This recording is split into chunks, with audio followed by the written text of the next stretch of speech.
Why are we heading back toward the 2010s here in the 2020s? It's okay if we're heading back to the 2010s. Let's do another fiscal program to see if we can see if this time will actually be different, knowing full well that it won't be.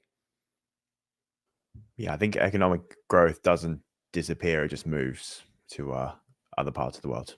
Well, there should be, we definitely lived through a period, and if you're old enough like me, we lived through a period where there was legitimate economic growth, where we did have a rising tide lifted all boats. The second half of the 20th century was some of the most peaceful and prosperous times that we've ever seen.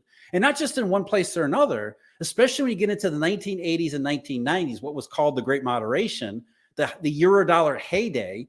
During that period, it was legitimately unparalleled prosperity all around the world. You think of some of these emerging market countries that were dirt poor subsistence agriculture like China.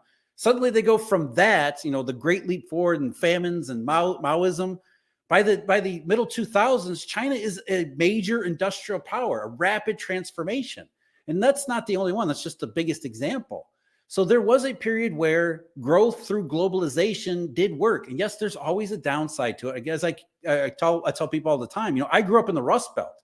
So I saw the downside of this globalization and economic prosperity through the rest of the world. Through where I grew up, it certainly didn't seem all that prosperous, and it really wasn't. That's what capitalism and free markets actually do. Part of that process of growth and expansion is messy. And so there are people who end up with the short end of the stick. That's just the way that the free market capitalism operates. But there is no arguing that during that period, the 80s, 90s, and the first half of the 2000s, we went through a global wave of prosperity that we've never seen before. And after we got the 2008 crisis, it all seemed to just disappear. Well, it didn't just disappear.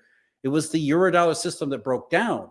And now on the other side of it, without the economic growth, suddenly the world looks like a very, very different place. And people are trying to figure out what's really wrong. People are trying to figure out, what do we do about it, when nobody has really taken a hard look in a very honest fashion and said, okay, this is what's really wrong and this is what we need to do about it. Instead, they just throw these Band-Aid solutions out there, just hoping to placate the public long enough to get reelected.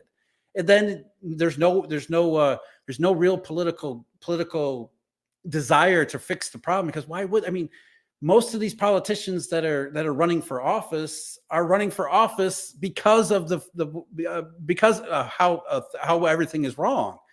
So their incentive to fix the problem is even less than it would otherwise be.